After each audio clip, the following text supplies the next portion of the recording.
This is Real Estate Rookie episode 340.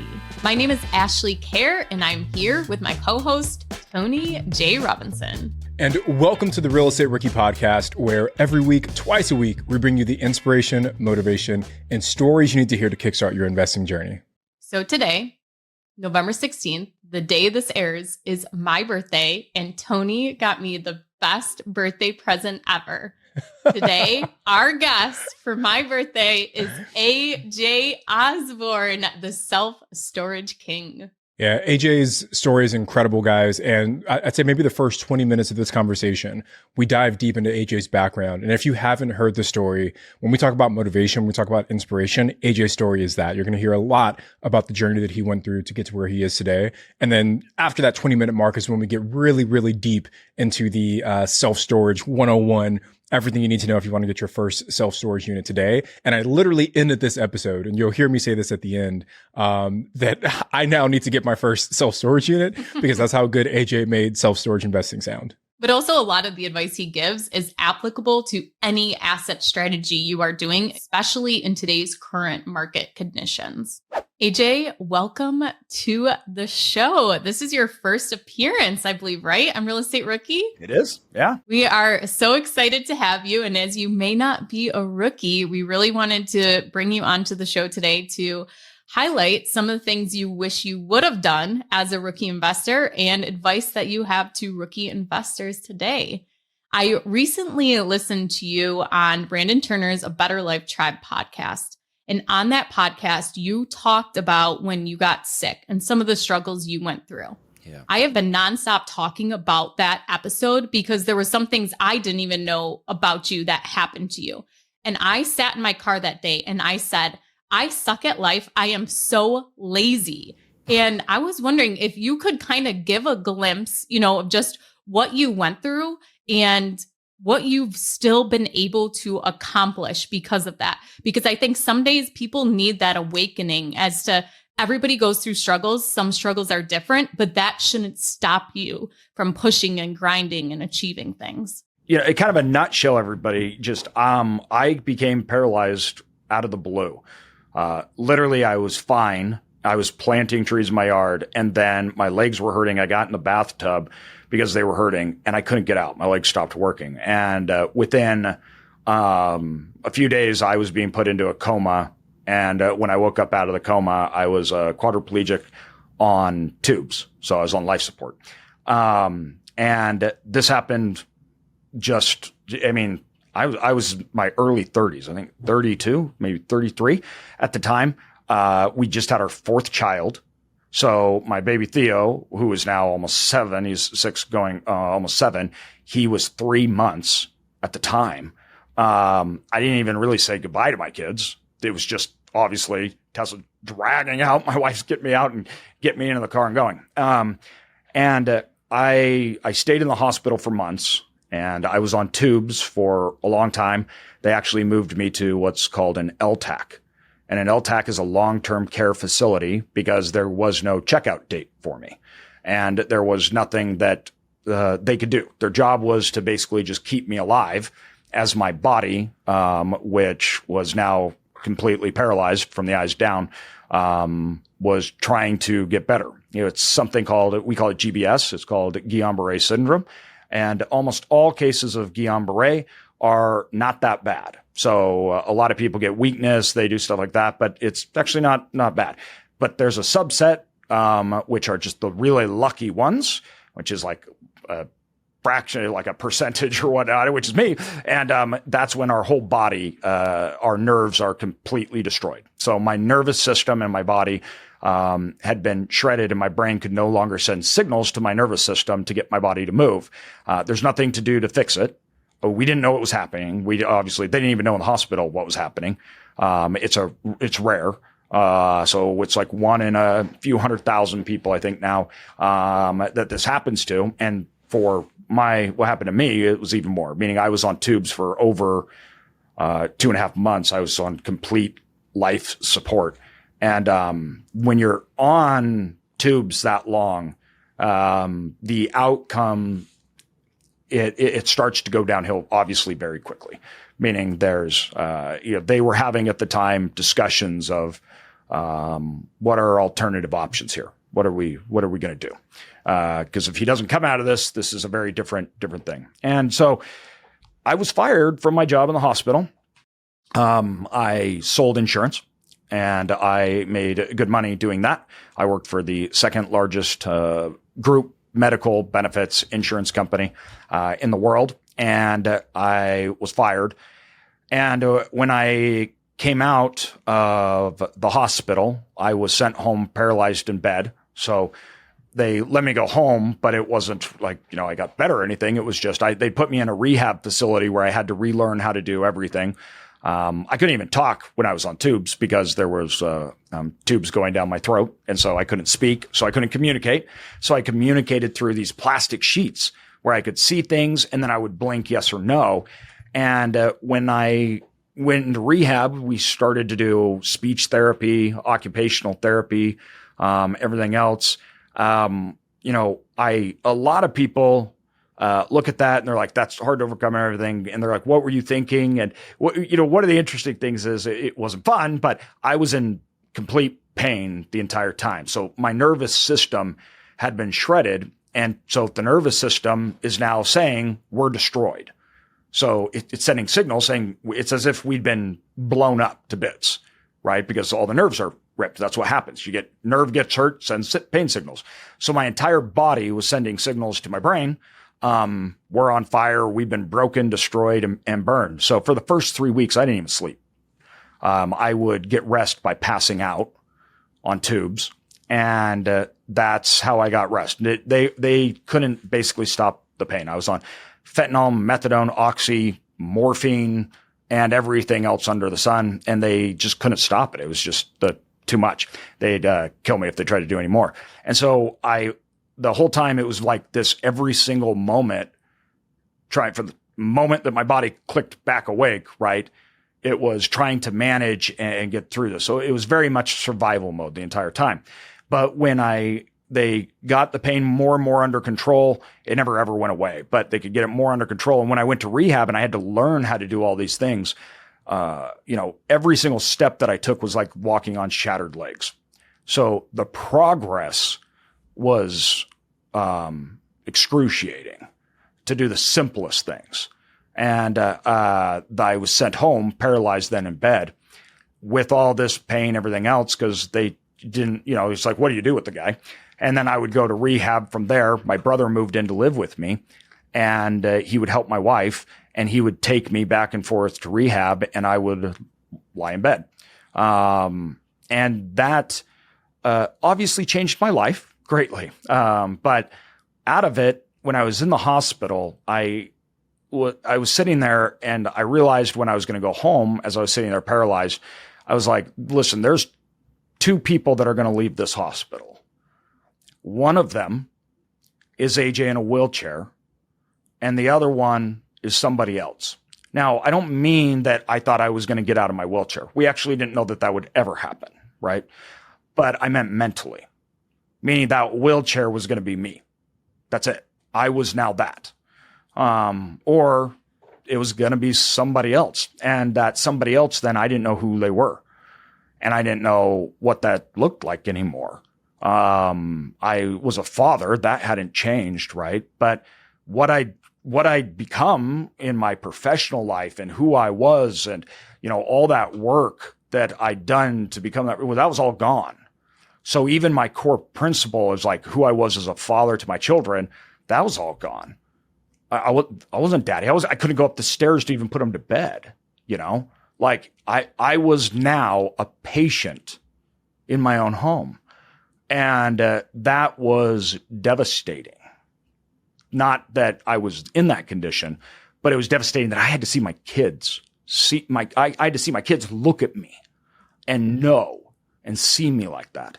And so I was like, what do I do? How do I, change this? And so the person that came out of it, I didn't know what that looked like or would become, but I just kind of started. So I started multiple companies out of my wheelchair, which all, did, well over 7 figures in revenue. One of them has over 100 million in assets. As I grew, the only thing I could really do was move. Like literally, it was just like, I just got to do something. And I would compartmentalize things, and then I would work on things very, very short. I only had a certain amount of hours that I could even function, right? So like I would start out, and my days working was I would go into the office for 30 minutes, right? Or I would go and see people for 2 hours, and then my brother would have to take me back home, which I would fall asleep in the car on the way home because my body was obviously overexhausted. And so I had to start getting really good at prioritizing and figuring out the things that I could do or needed to do because I didn't have time to do anything else. There wasn't any other options. And that's gone on now for over 6 years. I can now walk again, which I actually left rehab. They said, you're never going to leave your leg braces and your support system to walk. I'd gotten out of the wheelchair. I had these leg braces, and then I had a cane, and I had these arm braces that would allow me to walk. And I'd been going there for years. And they were like, AJ, we love having you here. It's been a great 3.5 years, 4 years now. But you just need to know that you need to start accepting your new reality. And you need to be okay with that. And you can keep coming if you want. But the reality is you're not probably going to progress anymore. And at that point, I was like, there's no reason to be with people that didn't believe in me. And I went home. And the interesting thing was especially my middle son, but my kids didn't accept this. Meaning that like he would say, no, he was really young when it happened. So when I went into the hospital, he was like my little kid, right? He was 3, 4 years old, right? Daddy's little boy, he's holding him and running around playing and stuff. So when I got home, he would be like, Dad, you need to pick me up. You need to carry me. And I'd pick him up. And then he'd be like, no, you need to do it like you used to. Stop using these arm braces and canes. And so I wouldn't never tell him no. And so I just kept doing it and trying and trying. And then he wanted me to take him to bed. So I had to figure out how to get upstairs, right? And everything else. And it was like, I'm not going to say no. And I just didn't say no to anything. And it was like, no, if we're going to do this, I'm going to do it. I'm going to start a company. I don't know how this is going to work. I don't know if I'm even going to be able to do this, but I'll have to figure it out. And I got really good at figuring things out in really bad situations. And knowing that I couldn't do everything. So I got really good at finding people that could, getting help, asking for help. And relying on others. And that, I believe, made me incredibly successful. There was so many mindset things you had to go through along that whole time, like talking about your children, talking about trying to walk, all these things. But if there's one little piece they take away, I want them to understand that all of us may have struggles in different things, but you were still capable of even working those 30 minutes and making yourself go and do that. And I think so many of us struggle with that little bit of laziness as to like, it's okay, I'm just going to binge Netflix, I'm just going to watch this. But if it is that important to you, like it was that important for you to carry your son, then you will go ahead and you will get up and you will do those things. So if you have a why, if you have a dream, if you want to buy a property and is that important to you, you will get up, you will show up every single day, no matter what you're going through, no matter what you're feeling, to try to get that done. And I hope that everyone saves this episode, saves this story so they can go back and re-listen to it every morning, every time they need that motivation to keep going. Well, and two, because like, I just want to add in there, it's interesting because I haven't woken up not in pain in 6.5 years. I don't wake up by myself. It's not like I wake up, oh, stretch, I got a good sleep. No, I wake up as soon as the pain meds start to wear off to a point where I can't take it anymore and my eyes shoot open in the morning. And then I got to get my legs working again. And it takes me a while to get moving in the mornings, and it's constant pain. And it's not like I'm saying that to pity on me or anything else. In fact, I think Brandon Turner's was the first time I'd ever talked about it because I didn't want people to look at me like that. I didn't want the pity, obviously. And I only say that to say that it doesn't matter. Meaning it just doesn't matter. So if I made a choice today to do things that didn't cause me pain, I wouldn't do anything. So that is the important piece, I think, is that it's like, this may be hard, this may hurt, right? At some point, it's irrelevant. It just literally doesn't matter. And I had to really come to that conclusion where, am I going to accept that I could be now in pain for the rest of my life? And am I going to keep going, or is that going to stop? And I saw people that it stopped them, and that terrified me. And I didn't want to be like that, but it didn't mean that I could necessarily choose whether I wasn't in pain or not. It just meant that I had to make the decision to go regardless of it. And I couldn't let that affect things. Like, I couldn't let me being in pain now mean that I'm grumpy or mean with my family. It doesn't matter. The kids don't understand that or know that. I have to be happy. I have to love them. I have to, it doesn't matter that I'm in pain. So I think a lot of us, we do things predicated on conditions are right. I'll do it when the conditions are right. When I have more money, when I have more time, when the market's better. I love that one. I'm going to do it when the market's better, right? I'm going to do it when it's not so hard to find properties. I'm going to find properties easy. And I just have never met a successful person ever that is successful because they do things when the conditions are right, when it's not painful, when it's not hard. That's not how it works. AJ, you mentioned a super important point about people waiting for the right time. So I definitely want to circle back to that piece. I think that's a big topic we want to kind of learn from you on. But just one last piece on your story that I want to touch on. First, again, appreciate you being so transparent. But someone once shared with me once the saying, a smooth sea never made for a skillful sailor. And you can't build that grit, that resilience in life if everything is always easy for you. So the question I have for you, AJ, is do you feel that this challenge better equipped you to build these successful businesses? Like do you think you would be the AJ Osborne you are today had you not gone through that experience? Oh, no. And how has that experience made moving forward with future challenges either easier to deal with or just how has it impacted your ability to deal with those challenges? So, I completely agree with that. And it's funny because I every once in a while, it obviously gets hard. The pain gets worse and whatnot. And, sometimes you get down. I'm like, man, this stinks that this happened. I wish, maybe I could be, doing better if it wasn't. And my wife, just kind of looks, which that rarely happens, everyone. I don't do that. So I just want to make sure because I don't believe I can change what already happened or anything else. But, my wife kind of looks over and she's like, that was the greatest thing that ever happened to you in most areas of your life. You are better off because of it. And it's true. And it's weird. It's weird to think that I should be grateful for this horrific thing, but and it's not that I'm grateful for it, but I'm grateful for the outcomes.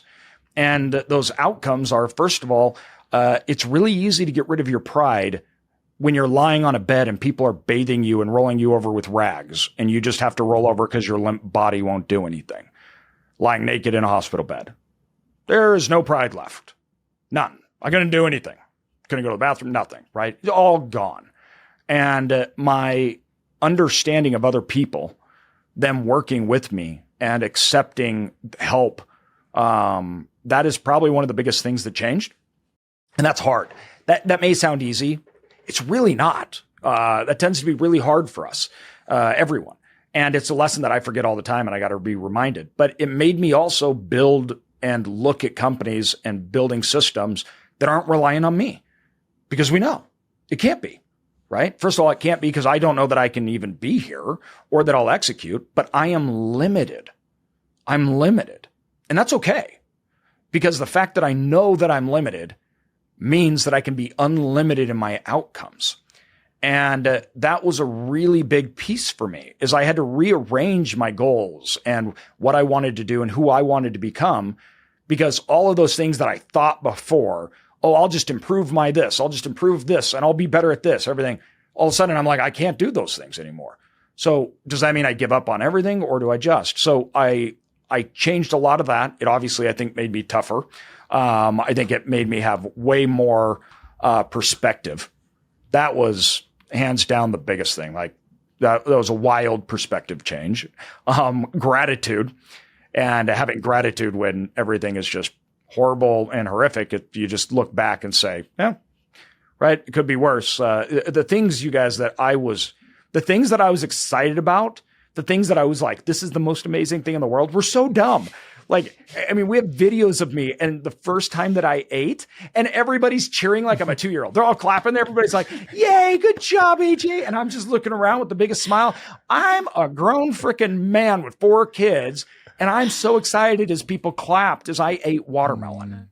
Like, that was amazing, right? And the first drink of water that I had, because I had tubes, I couldn't drink water. So my mouth was ripped and bleeding and swollen. And to me, I was dying of thirst. And then I had that first drink of water in months. And it was incredible. It was like the most amazing thing ever. And so, your perspective really, really changes those things. And that's something that I'm trying not to lose, but it's really hard not to lose it because it's not how the world works, right? We're not in those situations. We forget those things. We see other things we want and want to do more. The next thing it was just head down. I have to deal with what I have to deal with now, right? It's like, this is what's going on. This is what I have to do. So did you actually start investing in real estate before this happened? Or was this where you get out of the hospital and you're like, okay, I'm ready to jump into real estate. I need another income stream. Kind of talk about your start in real estate as a rookie investor. Yeah. So you know what? That is the most important thing about my message is I had invested in real estate prior. And like I like to tell people, self-storage saved my financial life. When I was fired, I didn't lose my house. In fact, when I was sitting in the hospital, I was going to get to go home. The first time it was Christmas morning. And I was going to get to watch my kids open the presents on Christmas morning. They were doing like an assisted visit for me to go see my kids and everything from the hospital. And that night, as I sat in the hospital, looked at the snow, I was so excited because I just knew my wife was going to spoil the kids. And I wasn't worried about us losing our home. I wasn't worried about the kids' lives being shattered and upended. And it's like, we don't know how we're going to pay bills. And then my wife has to leave to try to get a job and have to leave the kids. And just, I had that income coming in. And that the impact at that moment for me was just like almost overwhelming. It was like, holy cow, this isn't just, oh yeah, I have more money or I'm more wealthy. It's way, way, way more important than that. And I became so passionate about it. I was like, all right, I'm going to actually teach this now. I felt like it was like my moral obligation, right? I'm going to teach it. I'm also going to let other people invest with me. Because what I did was prior to it, we were buying little storage facilities in the little towns. And I often tell this to people because they're like, oh, that's commercial real estate. Oh, that's a lot bigger. I'm not ready for that. And I'm like, the vast majority of people that are either in my groups or when I started, what they're buying is smaller than a duplex in almost everyone's market. It's actually cheaper. Is that what you're saying? When you mean smaller, you mean less expensive? Less expensive, okay. Yes. There's actually more doors. They're bigger, but they're less expensive. I was like, are they buying a 1-unit self-storage? It's smaller than one little garage port, everybody. Spend $1,000 and you can buy it.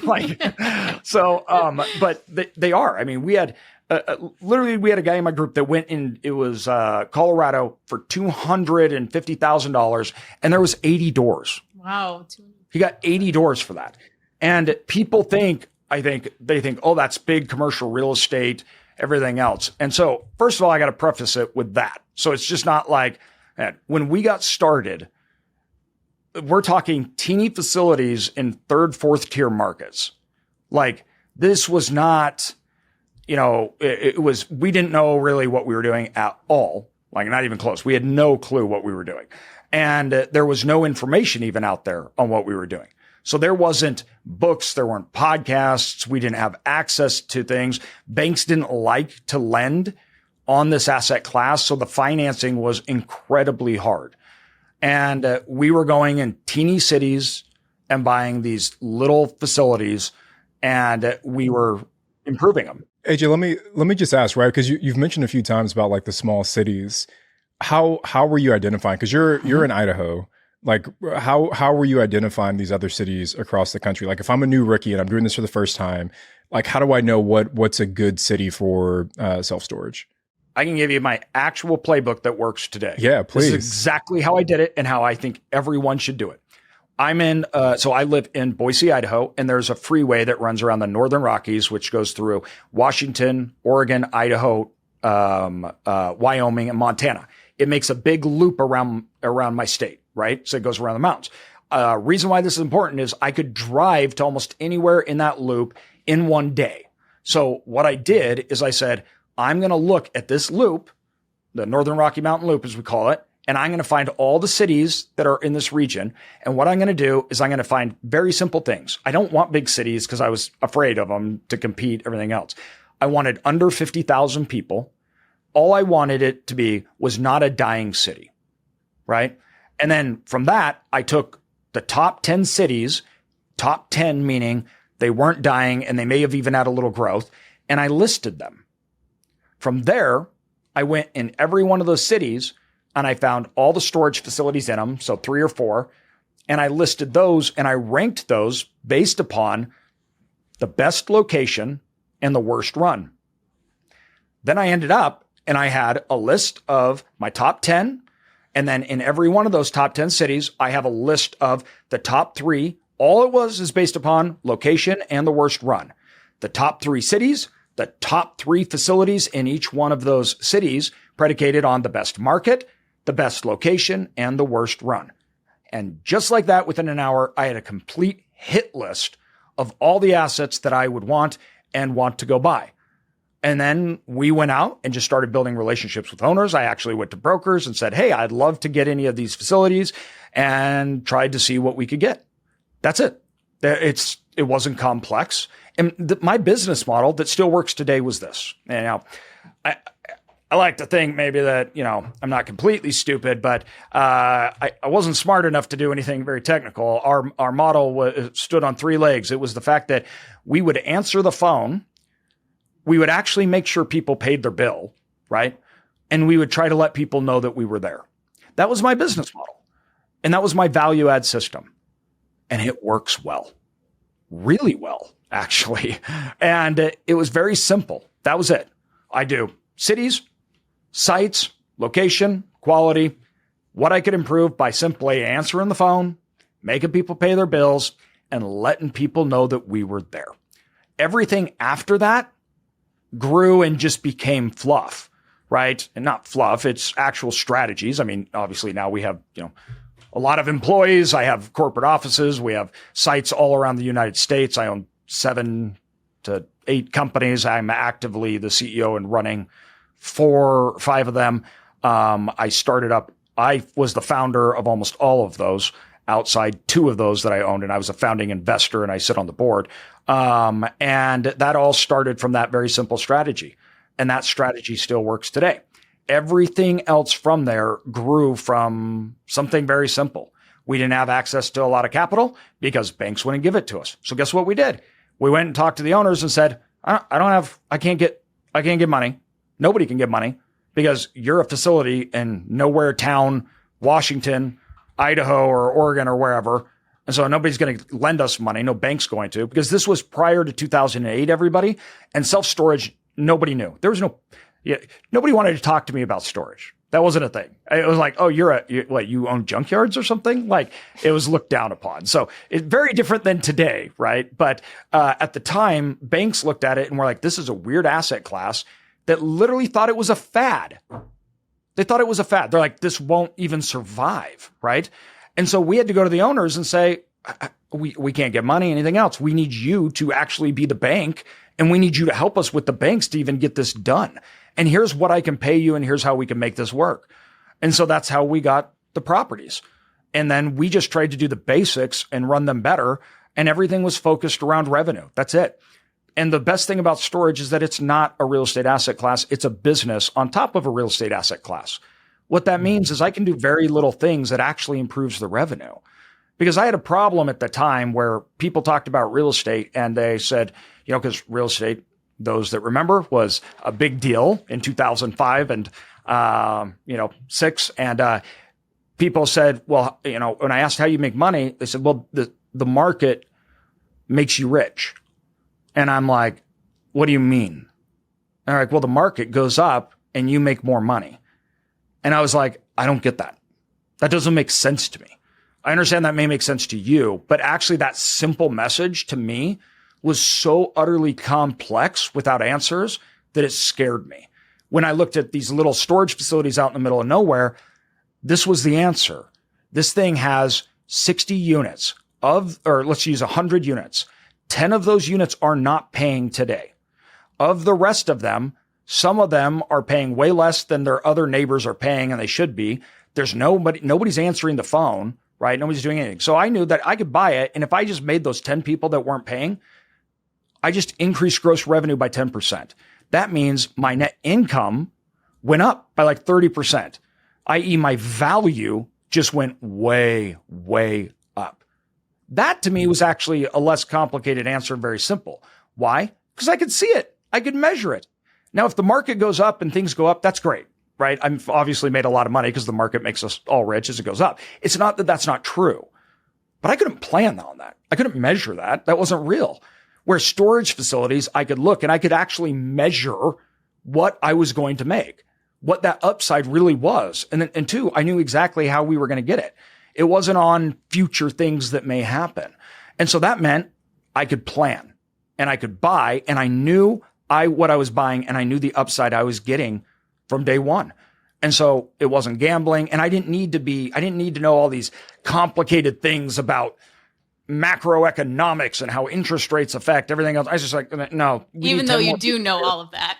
Yeah, I was going to say. I know all that now. I studied that a lot, but at the time, it couldn't be based on a lot of complicated information that I couldn't control. So AJ, what about now? You talk about starting out, prior to 2008.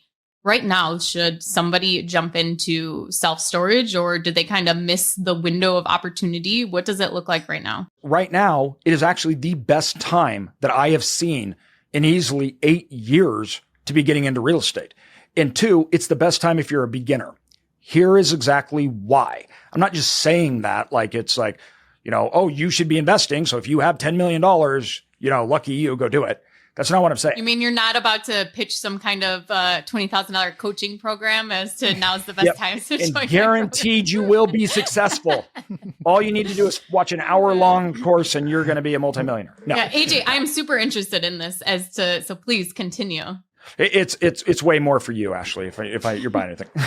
But no, so when we look at the actual conditions that really make it worth it, it is based upon this. First of all, the market conditions that we have today, we have way less buyers because interest rates went up. Now, you may say as a beginner, interest rates going up hurts me. But actually, that's not nearly as true as the big guys. Lots of times when we start out, we think that the big guys, they have advantages like on capital, things like that. But right now, you guys, that capital advantage is gone. Why? Because what they were doing was I can buy something at a 5 cap and I get 3% interest, and the spread on that money is how I make money. Those are called capital allocators. Okay. What they do is they place capital into assets and they buy things as long as that spread exists. So when you come and you're trying to buy things, your interest rate was already higher than whatever theirs was, right? Your interest rate's 4, theirs is 2. So you can actually never win that game. And so you may have access to money, but you can't compete with the other people that have access to money because you're paying double what they are. In times like we have today where interest rates go up, that money game, that spread and just throwing capital around, it's gone. Those guys, they can't do it anymore. It doesn't make sense anymore. So what we see in the market is that like big deals, big portfolio deals and large asset deals, everything else, they just poof, evaporated because all the big money now can't allocate capital. It literally is just gone. And the small deals, there's nobody. And when you look at it, you go, okay, that doesn't change the fact, AJ, though, that I'm having a hard time getting capital. Actually, it changes the fact that the owner has to deal with it. So I always ask people, they're like, oh, now's a tough time to get capital. I'm like, oh, was it easy for you 3 years ago? Was a bank just like, here's $5 million? And the answer is almost always, well, no, a bank wouldn't give me a loan 3-4 years ago anyways. I'm like, okay, so nothing changed. But in the buyer's mind, something dramatically changed. if I'm a seller, in a seller's mind, if I'm a seller and I have to sell, I don't have buyers that can get money now. They're getting it at 8%. That means the value of my property, because they have to buy it at something that can pay that debt, just went way down. I have to pay you literally way less because this interest rate doesn't allow me to do it. And the seller's like, I can't take such a big haircut. That doesn't work. Well, right now, sellers are now open door to seller financing like we've never seen, because if not, they either have to just lose tons of money or they can't sell their properties. And small assets in smaller markets, right? They have nobody and they need to sell. So all of a sudden, we're going in and we're structuring these deals. We're saying, listen, we could pay you a higher price, but guess what? You got to be the bank. And they're like, great. What that means now is you're getting better prices, and you also are removing the biggest barriers that you had, which, by the way, the barriers that existed prior, you weren't going to win that game anyways. So that means it's all advantageous to you.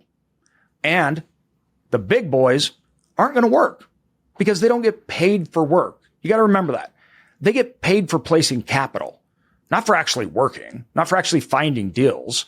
They don't want to find deals. They want a broker to give it to me and a third-party manager to take it. And the price is only that spread, and I'm buying it and walking away. They're not looking for deals. That's not how it works. And so you come in and you're willing to do the work, which that's your benefit if you're starting out. You're willing to do just a little work. You're going to buyers who have no options, and you're saying, hey, why don't we look at this differently? And now all of a sudden you can buy deals that you didn't have access to prior, because the sellers could have sold them at a high amount in the last 8 years. And so they don't need to work with you, and they don't need to lower the price. So you were just out of the game. That's changed, and it's all in beginners' favors. There's so many good points, right? But the big ones you're harping on are less competition from other buyers and then more flexibility from those sellers. And we're seeing the same thing in our business. You know, we focus more on the hospitality side of things, and we've got a hotel, 13 units under contract right now in Utah. And same thing, seller financed at a really great interest rate, a 10-year hold or 10-year term. And we think we're going to crush it, right? And same reason, it was a smaller town in Utah that's kind of in between some of those national parks. And the buyer did a really bad job of keeping their books. So even if we wanted to go out and try and get some bank debt, like there's no tax returns, the P&Ls are written on scribbles of paper and, you know, in their back office. So they understand that if they want to sell, they've got to be flexible. And the crazy thing is that we've seen that time and time again as we've looked at a lot of these small mom and pop hotels and motels across the country. And what I've come to realize over the last year of us hunting for these deals is that everyone's always crazy about creative finance, and they want to find seller financing. But what they don't understand is that it's almost easier to get that on a commercial property than it is on a single family home for a lot of the reasons easier you just on commercial. Yeah. And because like in a single family space, it's a more foreign thing to that seller. Yes. But in the commercial space, I think they have a better understanding that it's a route they almost have to take to sell that property. 100%. And they're more likely to understand the advantages of it too, Right. just the tax advantages of being Right. a seller doing seller financing too. Yes. People may say like, that's overwhelming, right? I don't know anything about that, all that. And to which I like to say, why does that matter? So when we first started doing seller financing, we didn't know anything about it either. I didn't know how somebody would be a bank or anything else. And guess what? I still don't.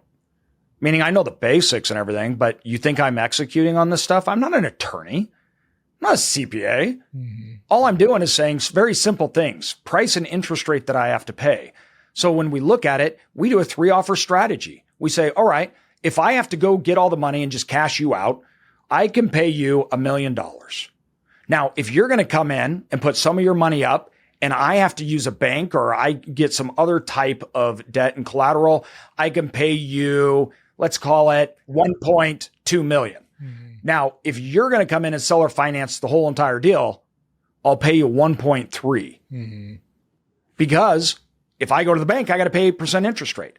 Now, if you limit that down, okay, well, I can afford to pay you more. But if you're going to come in and you're going to seller finance this at 4% non-recourse and I have to put less down, I can pay you more. It's that simple. How much are you paying? What interest rate are they charging? For what time? And what's the liability? Meaning, is it we give them 3 options and they always want the higher one. They say, this one's more money, so I'm going to take that one. Right. I was going to say, Ash, I know you've talked about that strategy before too, where you oftentimes submit like multiple offers when you're buying even the single family small multis out by you. So it's a strategy that works both in the commercial space and in the kind of smaller residential space as well. But AJ, one thing I wanted to ask you is, I think for a lot of new rookies, when they think about getting that first deal, they think single family home, small duplex, et cetera. You already touched on the price point and why you can oftentimes buy a self-storage facility for less than a duplex. But what are some of the other advantages of self-storage over a traditional rental, either single family or small multifamily? Yeah. So there's a lot. And the actual reasons why you may be scared, like people are scared and they think about that, are actually the reasons why you should do it, because you have to remember that at the end of the day, single family houses, you guys, are not investment products. We turn them into investment products, but that's not what they're designed for. That means the supply, demand, and the pricing is not driven by the NOI, how much you make. So what you're doing is you're taking something and you're trying to turn it into an investment. And then you're trying to make it make money for you. When you go buy a small storage facility or any small commercial real estate at all, you're not doing that. You're only buying a business, money. So if that business doesn't make you money day one, people don't buy it because that's all it is. It's an asset. It isn't anything. And then when you go to a bank, the bank says, this makes money. So you're all looking at it to make money. So the bank is not investing solely in you. They're actually investing in this asset. That means you actually have a lot of more options, because if you're doing it by yourself, it's solely predicated on whether you can get that money from the bank or not. With commercial real estate, they look at a lot of other factors, right? They look at, okay, how much does it make? Is this a good deal? What's your plan? Who's your partners? How you're going to operate it? And then they give you money, and you may not even be able to qualify for a 30-year mortgage for a home. And so everybody looks at it differently. If somebody's going to sell it and it doesn't make money, all the buyers are going to say, why am I going to buy this? Right? It's got to make money. So you can look at it like that. The second thing is the actual upside. So once again, basic math, say $500,000 storage facility that you in a small market that you have 100 doors. All right. I can go in storage facilities and I can up rents like 20%. Why? Because 20% on a $50 rate isn't a lot of money. It's like, what, a McDonald's meal? And so nobody cares, right? It really doesn't do anything. And they don't change it because it's not motivating, and they don't want to move for a McDonald's meal. It actually costs them more to move than it does simply to pay the rate increase, even at 20%. Now, what that does to you, though, it means nothing for that tenant, but that's because they're one of 100. Now, all of a sudden, you just grew your entire revenue, the gross revenue, by 20%. If you had a 30% margin, you almost doubled your entire net income, and it meant very little to those tenants. And even if it does, let's say you take a whole bunch of people off and 10% of them leave. Okay, so you lost 10 people, 15 people, whatever it is. You just fill it back up, but you have lots of other tenants. Your risk is diversified. If I have a single family home and there's one tenant, one person leaves, that was all my income, all of it. And I hope that I can get somebody at that rate or higher. But if I can't, then all of a sudden, all your revenue takes that hit. Where if I have 100 units and I need to fill up, I can actually discount one to get people to move in, but the other ones are still paying the same price. It didn't change any of that. So there's just more flexibility on what you can do with pricing. It's safer because it's more diversified. You're buying it on the income you're going to make because it's an actual asset, which you're doing with a single family home or a duplex anyways, but that's not what it's meant to do, right? So all of a sudden, you're doing the same thing. You're just getting more doors. It is more diversified. It's safer. It is self-storage is the lowest defaulting commercial real estate of any. It's the highest performing in the last 26 years, and it has a fraction of the default rate of things like multifamily does. And so all of a sudden, you're in a safe asset. You have way more upside, and you can give upside. And I don't know about you guys, but I don't really care about people's stuff. So if somebody doesn't want to pay me $10 more a month because they are storing all their stuff, I just say move. And I don't have laws that say, no, they get to stay in it forever. There's no toilets.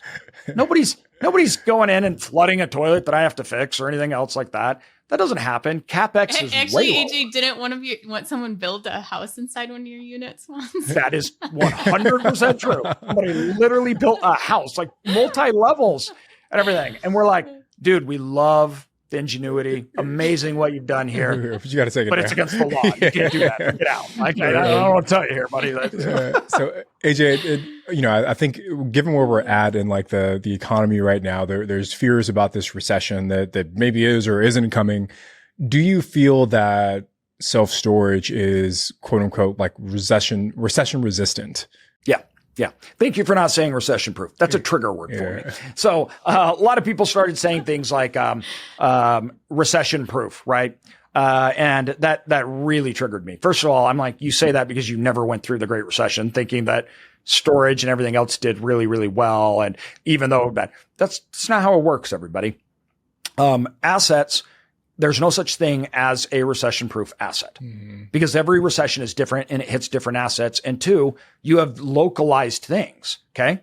So commercial real estate is way more localized than residential real estate or others. The reason being is it's predicated on those people that already live there right around them.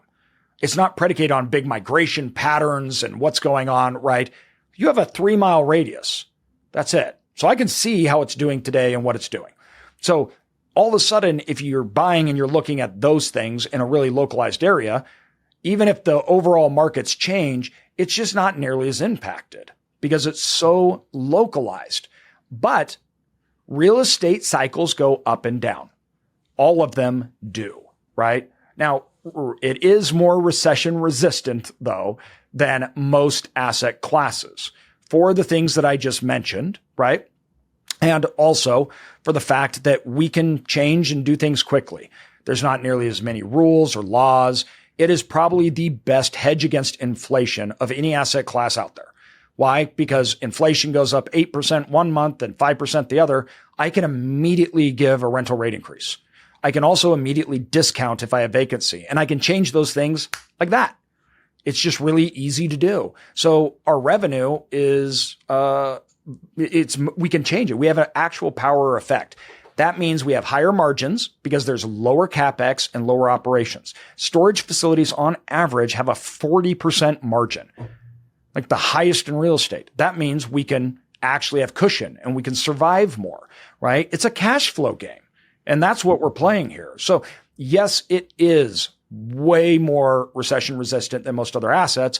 I just always preface that because it doesn't justify you guys going out and doing a dumb thing. Yeah. So still be like, smart about I can't it. Right? live. Yeah, still be smart about it. Yes, exactly. That 40% talking about cash cow, that's 40% is a liquor store. The markup on liquor is usually 40%. Yeah. So more liquor stores and more self-storage. Yeah. But I do think just even like common sense thinking, even like during a recession, say that people start to downsize, like where they're going to put their stuff in self-storage, right? So even if people start moving out of some of like the bigger single family or multifamily stuff, like self-storage might benefit from that. Change is good. Yeah. And that was something people did, like literally prior to 2008, people were like, no one will ever default on their house and pay a storage bill. Like that was so contrary to logical thinking. But here's the problem. If I'm in a tight spot, do I care about a $50 or $100 a month payment or a $2,000 a month payment? The storage bill makes no difference whether you're going bankrupt or not. None. It has no effect on it. So all of a sudden what they found is actually people will default on their home, move everything into storage units, and then they'll go rent or they'll downsize. Because it's actually cheaper to pay for a storage unit than it is to buy more house, than it is to rent a bigger house. So it's actually an alternative option. And that's the thing about storage. I got to make sure everybody knows. A lot of people think, oh, storage are popular because people are hoarders, right? That's not true. It's actually an economic function.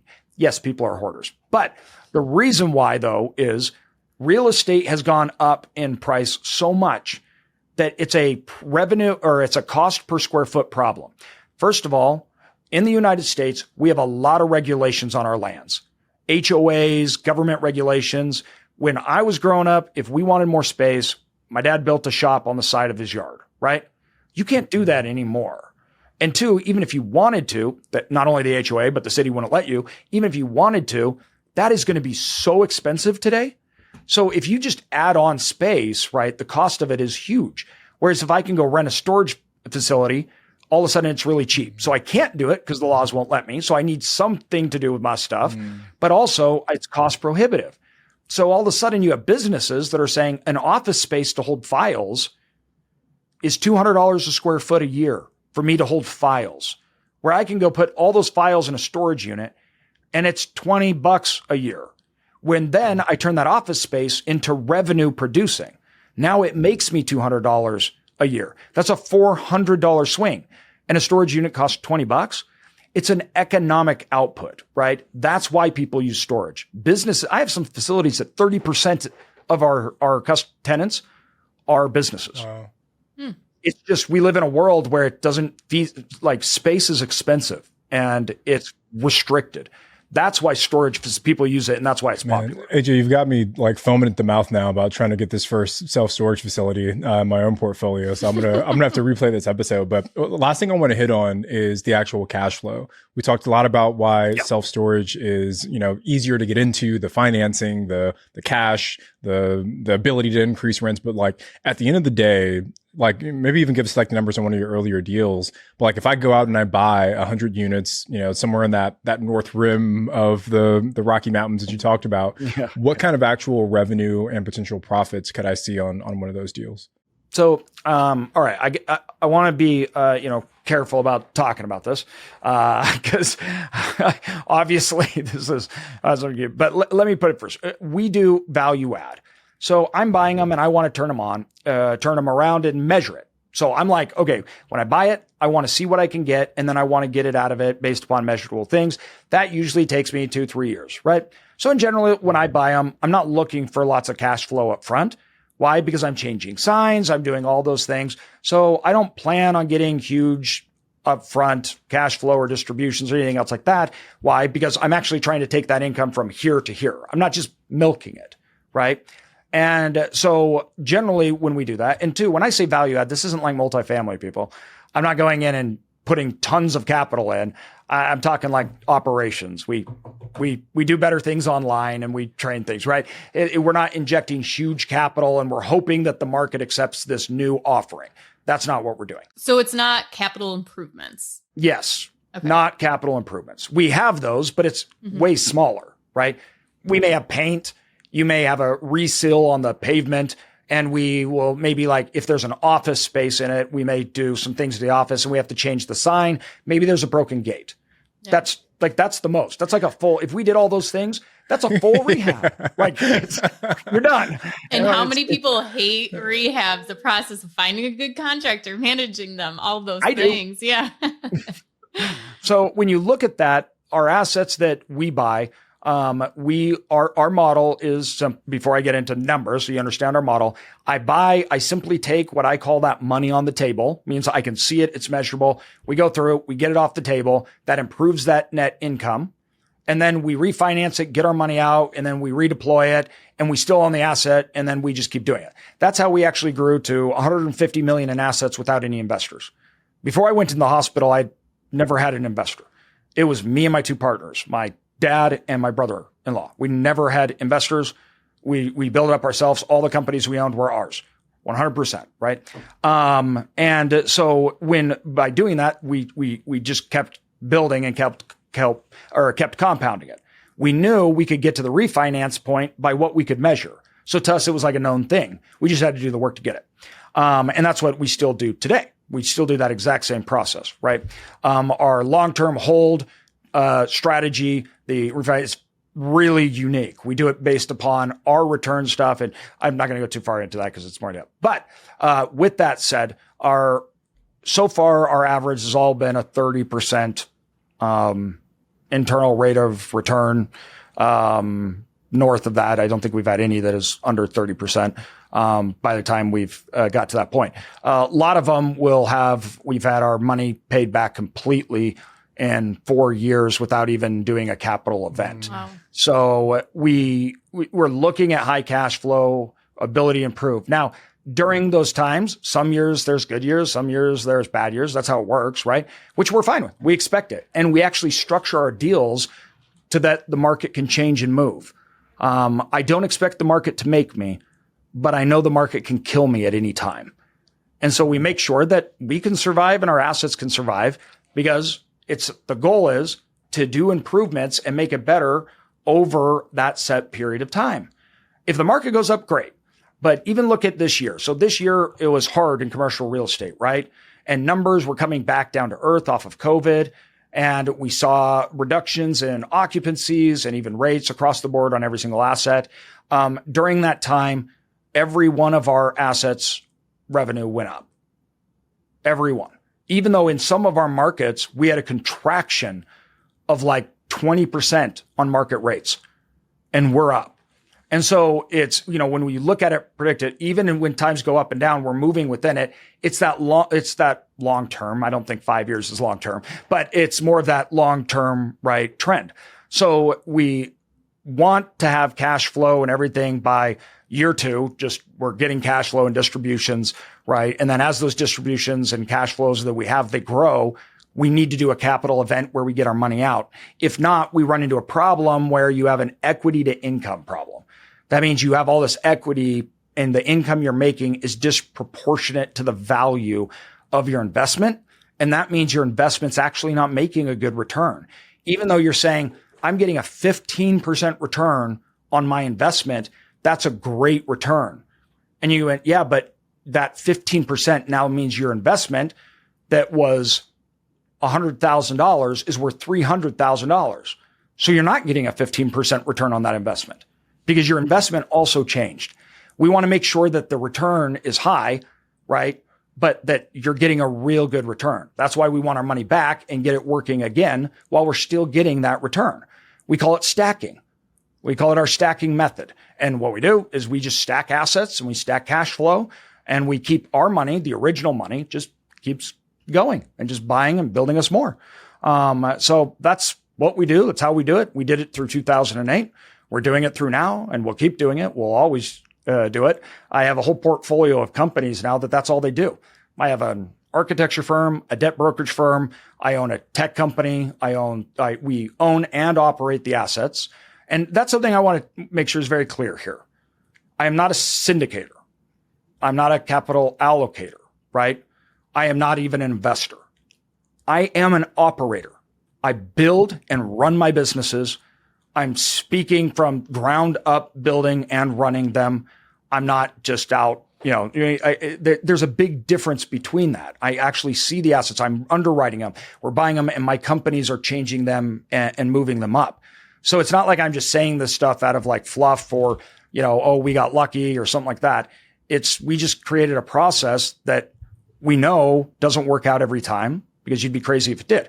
With that said, I've never had an asset fail or not perform under that, but that doesn't mean that obviously it's guaranteed. So we do things and set things in place to make sure that we are not subject to short-term things like spikes in interest rates, which get people in trouble. And all of a sudden the market doesn't deliver high occupancies. It delivers lower occupancies and lower rents because that's how it works, right? And that's okay. And people, you shouldn't think that because those things happened, you shouldn't be investing. That's not true at all because it's actually part of it. And it's an important part of it. If it didn't happen, it would actually be really bad. Then you would have a total market collapse like 2008. You need to know how to work and build during those times. And that's what makes you wealthy. It's not a quick got lucky over a 4-year period of time. That doesn't do it. I think one of the key points that you touched on there is the operations piece. And even if you are seeing yourself as an investor and you're buying multifamily, single family, or whatever asset you are buying into, there is some piece of asset management. And that is part of the operations. And I think that's actually where a lot of money is left on the table too, because everybody's so focused on, I need more units. That's how I'm successful. Instead of going back and looking at your properties and being, how can I restabilize them? How can I cut my insurance costs by quoting my insurance, doing all of these big picture items, and then getting into the details of the actual property. And then how you have your systems and process. You go in and you're like, this is the operation method we have. This is the process we're using. And that is part of why you have been so successful, been able to, keep a strong portfolio, is because you, as you mentioned in the beginning, there was like those 3 things: the quality, just answering the phone, even making sure people know you are there. That is a huge part of a lot of strategies, and Tony, even more for short-term rentals. Like, customer service is a huge thing, and having those operations put together. And if you can really take the time to put out those systems and processes, that is going to bring you more money than just buying. 100%. We had a guest recently on that did short-term rentals, and she said, we're not buying anymore right now. We're going back to the current rentals we have. We're adding a hot tub. We're adding a sauna. We're seeing how we can add value to the current properties we have already, because we're going to see we take 20 grand, we put it into our current property. We're going to see a larger increase in revenue than if we went and bought a whole nother property where we have to set up another whole set of operations. We have more overhead now.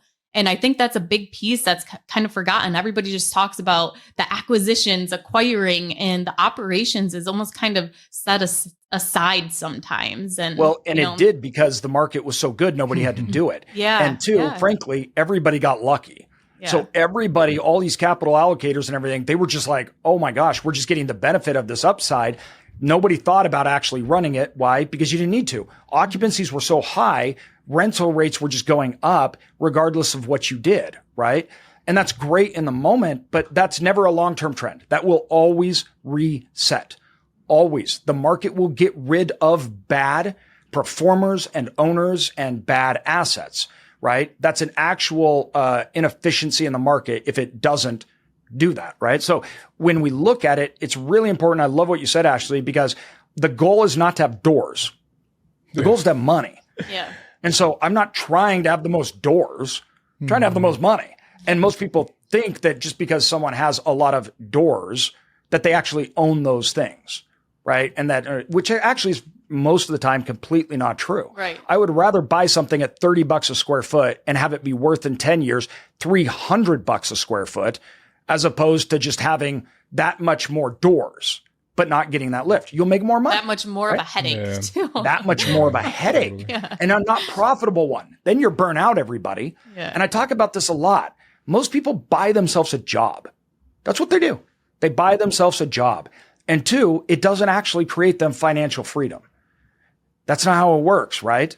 Like you can't just buy something and it just works and it doesn't have, you got to build a structure on it. You have to build a business.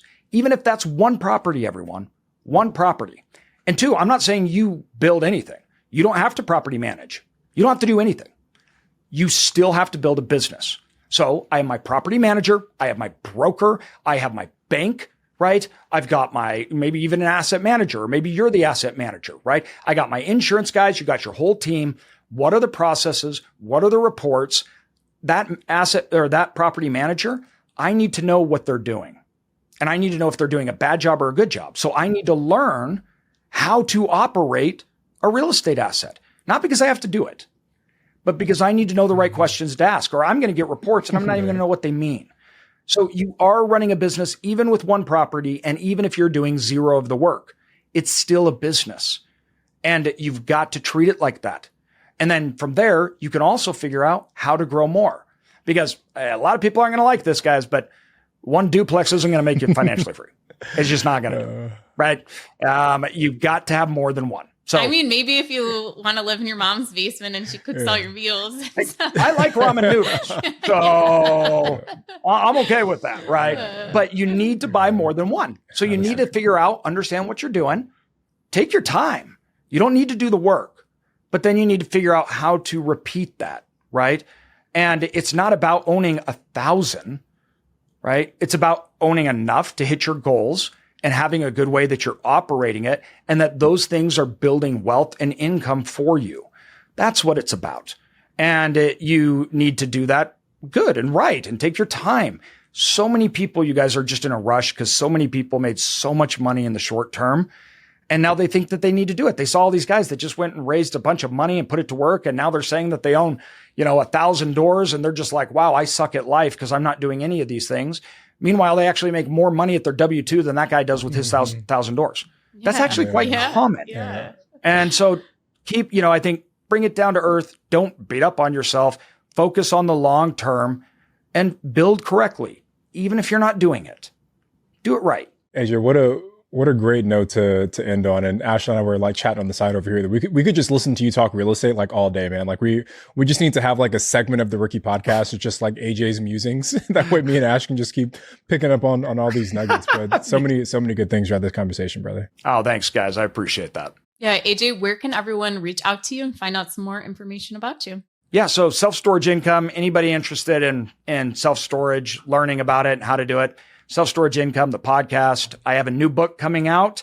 It might not be out on this when this comes out, but it'll be out shortly. So if you want it, it's everything I've talked about in depth, how to do everything step by step.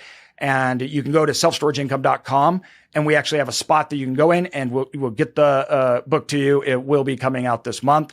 So self-storage income for education. If you want to look at investing with me or what we're doing, my private equity company is called Cedar Creek Capital. So you can go there, but Instagram, AJ Osborne, social media, right? That's the easiest way, but investing with me, Cedar Creek Capital, that's my company. The educational stuff for storage is Self-Storage Income. And even though AJ does not drink, he is also a member of the podcast Drunk Real Estate. So you can check out that podcast. Yes, I am. Yeah. I knew I would get yelled at if you didn't mention that podcast. That's right. Jay, it was mentioned. Yeah. Guys, we did it. Well, AJ, thank you so much. It is always a pleasure, and you are just incredible. And we love getting any opportunity to speak with you. So thank you so much for taking the time today. Oh, thanks, guys. I appreciate it. I'm Ashley at Wealth from Rentals, and he's Tony at Tony J. Robinson on Instagram. And we will be back with another guest. We'll see you guys then.